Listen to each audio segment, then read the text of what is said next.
So you get an email to sign a document with Docusign. Now what?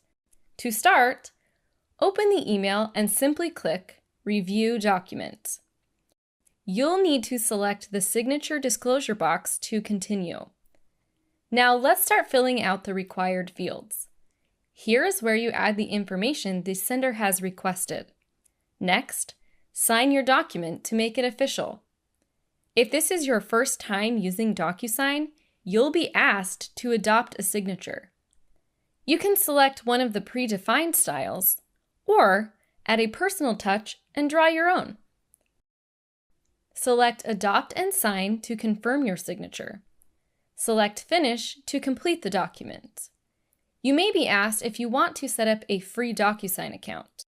Don't worry, you don't have to, but it makes managing your documents easier. Once the document has been signed by all parties, you will receive a copy by email